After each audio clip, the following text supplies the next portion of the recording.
Hello, chess friends, and welcome to Jozarov's chess channel, and welcome to the World Rapid Chess Championship in 2019 in Moscow. So, after 11 rounds, Magnus Carlsen is in the lead with 8.5 points. He has 6 wins and only 5 draws. He's won half of the point in front of everyone. So, today in round 12, he faced the top grandmaster Levon Aronian here with the black pieces, and the funny thing is that Levon Aronian had some good success, I think, against Magnus in this 2019 in this rapid and blitz format. He hasn't won the game, of course, against Magnus because Magnus is now unbeaten for over than 100 games in the classical format. But in this blitz sections and in these rapid sections, Levon played some great games against Magnus, even with some queen sacrifices. So this was, I think, the game of the day of this round 12, and also I think of this day 3. Because this will be the last day of this Rapid Chess Championship, and we'll see what will happen, who will win this very nice tournament. So, in the game, d4 played by Levon Aronian, knight to f6, we have c4, e6, knight to f3, the counter Nimzo Indian setup, not after something like bishop to b4, we have always the opportunity to cover with our knight. We don't have to play knight to c3, and we are not threatened by this bishop, because in some occasions, black's idea is, of course, to double up pawns here on the c file. So that's why here Magnus goes into, now transposes into a queen's gambit decline the line with the move d5, and we have a knight to c3 played by Aronian, and here Magnus played the move c5, the Tarrasch defense, and which is something annoying to play against, because sometimes in some occasions after c takes d5 and knight takes d5, it leads into a simplified line after knight takes c, b takes c3, c takes d4, c takes d4, and now bishop to b4. We have bishop to d2. The position is simplified really for both sides. White's main strategical idea here is to rely on the pawn central control. On the other hand, black is relying on this distant pass pawn situation. There is really a paradoxical thing about this game, because sometimes black will try simply to push here pawns and create a pass pawn and try to go into a favorable endgame. So, but this didn't happen here. After c takes d5, we have e takes d5, g3 played by Aronian, going into normal line of this Tarrasch defense. Here knight to c6 played by Carlsen, and now bishop to g2. Carlsen simply took c takes d4, knight to d4, and here we have a problem for black. This could be a weak pawn in the continuation of the game, because it's an isolated pawn. The main idea of whites is to create a blocking system against this isolated pawn, so we are not allowing this pawn to advance. And here bishop to c5 played by Carlsen. There is, I think, a good line here to play knight to b3, kicking away the bishop. But in the game, Aronian played knight to c6, which is also a very interesting line.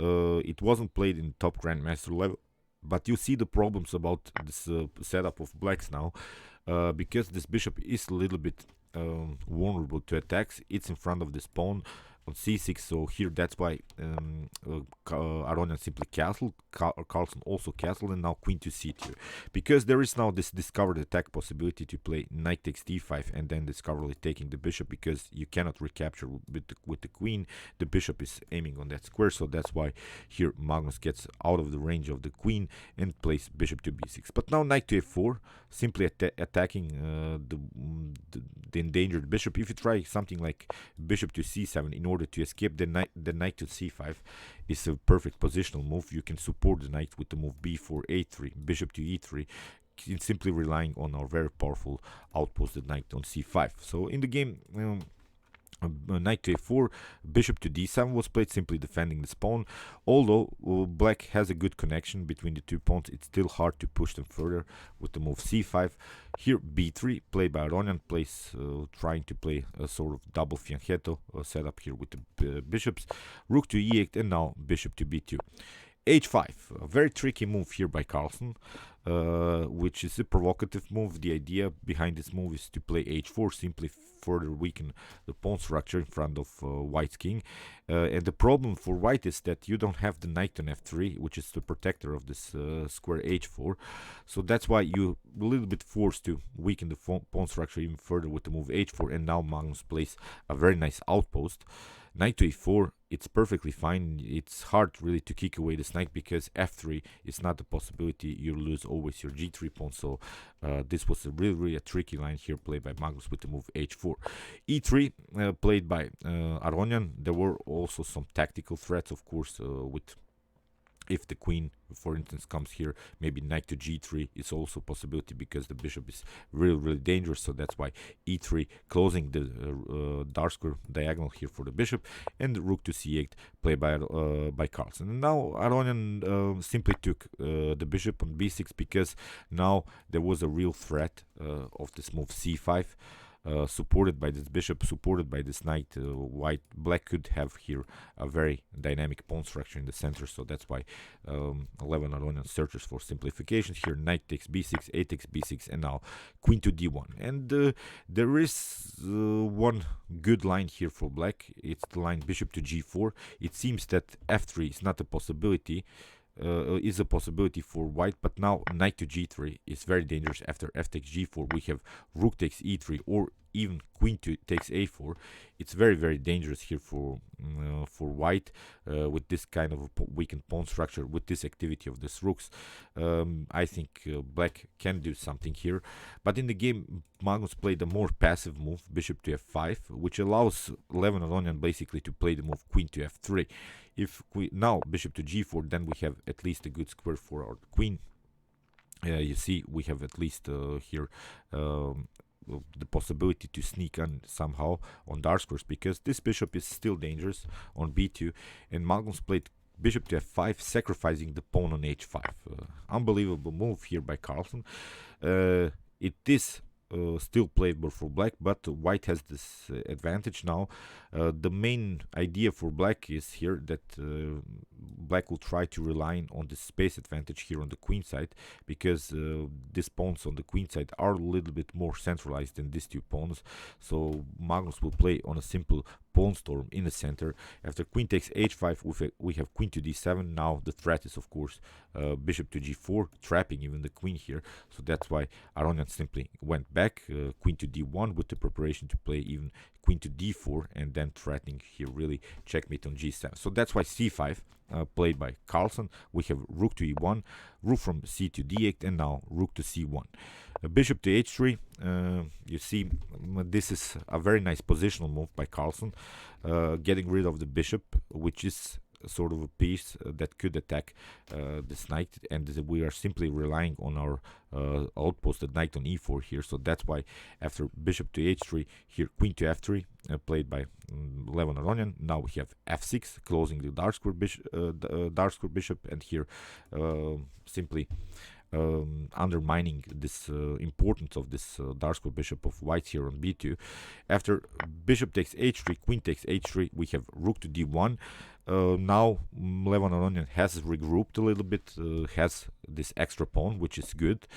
But this pawn storm in the center is really something that Magnus has prepared here. With his pawn sacrifice, it was possible. And how to battle against this knight. This knight on e4 is the best piece on the board. And basically, you gave up your light square bishop. You don't have any more a knight. You cannot attack this pawn. Attack this knight. f3, you saw, is not a possibility, because we can simply take the g3 weakness.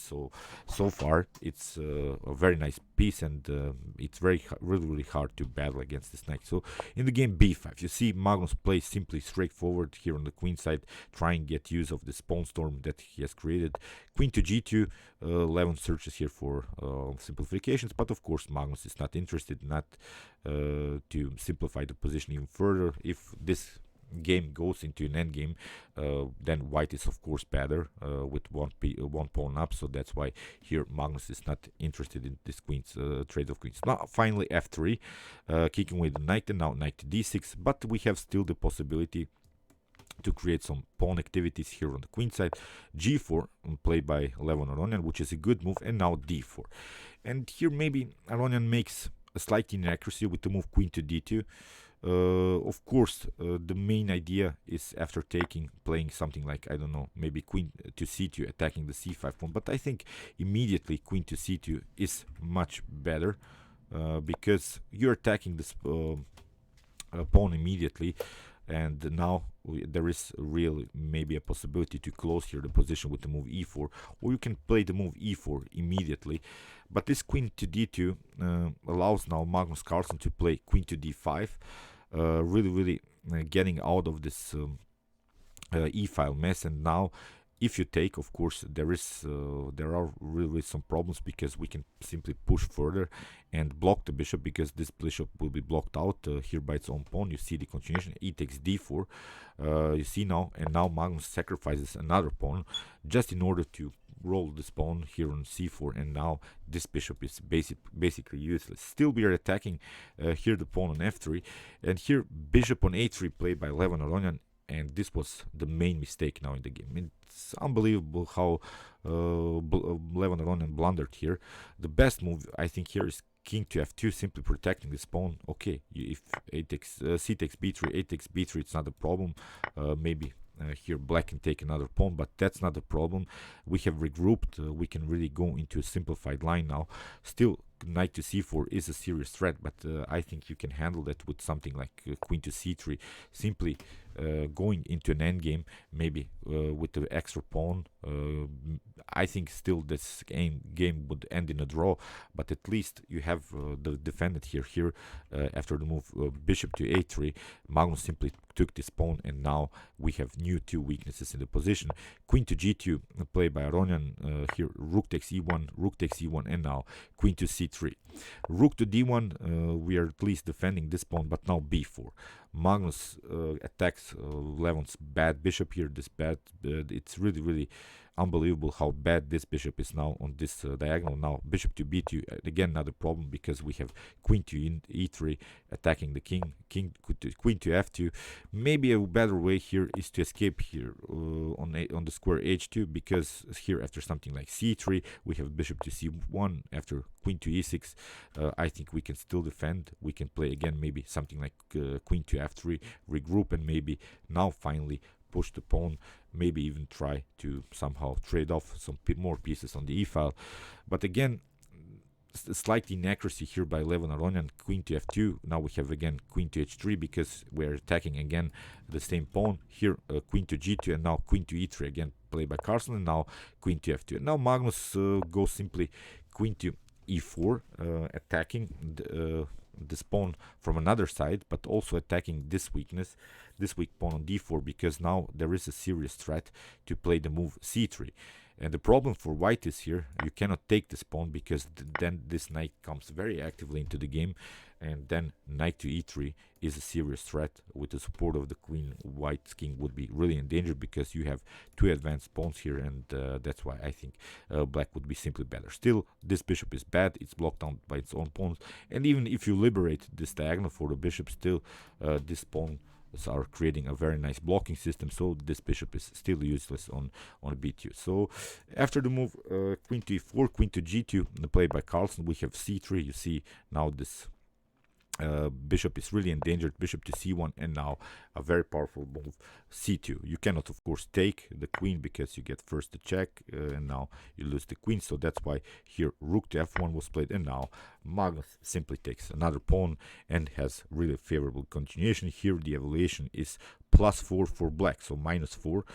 Completely winning game here for Magnus Carlsen. In the game, king to h2 was played, queen to e5, simply attacking. Here further checks, queen to c5, king to h2, and now knight to f7. The preparation is getting use of this pawn here on c2, trying rook to d1 with some promotion threats here on d1, and now g5 played by Levon Aronian.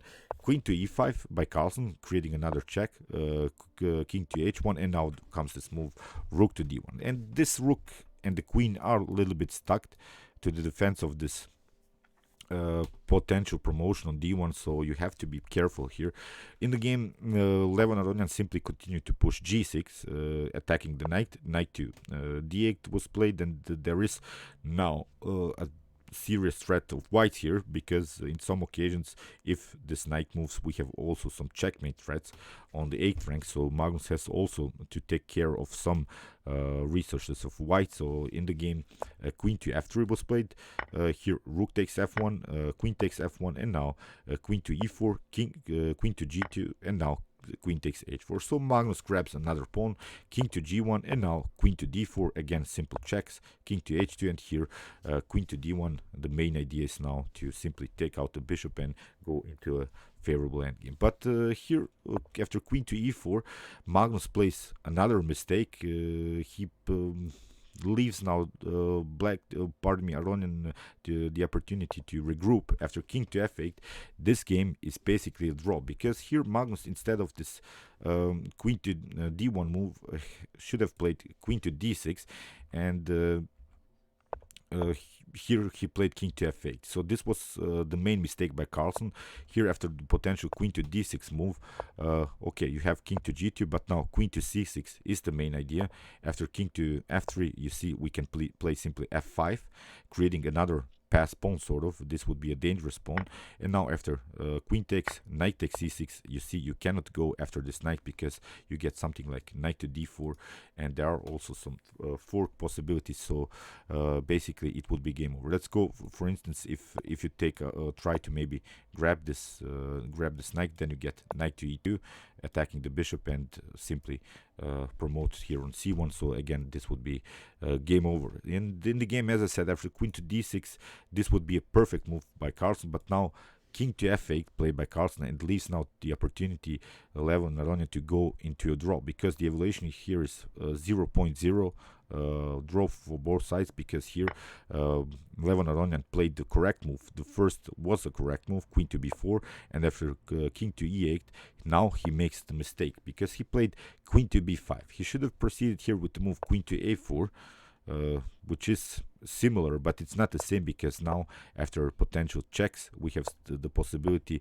here to simply check and create perpetual checks here on e7, and then after that on c5. But after the move queen to b5, it leaves now here Aronian plays another mistake, queen to c5, attacking the king, and now this king can escape here just through the square e6. After queen to c8, we have simply king to e5. After bishop to b2, here Magnus simply proceeded with king to e4, queen to b7, and here it was really a great blunder played by Levon Aronian. He simply lost the queen, tried this check, but you see there weren't good moves anywhere. If you try something like queen to c4, still Magnus Carlsen can escape here, because he can try king to f3. You can do some checks, but here again, here queen to d3 is a possibility. Maybe here after king to d2, here queen to f4, but now we can simply regroup, and if something like queen to g4 happens, then we have this move, and this loses immediately, because you have to trade off the queen. So you see Magnus could have escaped here in this particular game after queen to c4, so no perpetual check possibilities here for white. But in the game, as I said, here queen to b7 was played here, simply knight to b7, and it's game over. So okay, great game, I think, with good, really great attack here by Magnus Carlsen. Levon Aronian had his chances to simplify the position, I think, and could have maybe even go into a drawish position with the perpetual check, but he was low on time. I have to say that he had always like 10 seconds left on the clock. Of course, you have the increment, but playing against Magnus, who pushes you to another level in chess, it's really impossible to find the best next move. So okay, we'll see what will happen in the continuation of the tournament. I think Magnus will win this. He has now 7 wins and 5 draws, so I don't think that anyone can catch up with him. He has played against most of his rivals. He has played against Maxime Vachier-Lagrave. He also now managed to win the game against Aronian, so I'm not seeing another player who can win maybe against Magnus. We'll see, but as I said, I don't think that this is going to happen. This World Championship is, I think, going to the legendary Magnus, and our very nice world champion in chess. Okay, I hope you enjoyed this game. Meanwhile, you can watch my other commented chess games from the series, and you can also subscribe to my channel if you like this content. See you soon with some more games, and chess is the best, of course.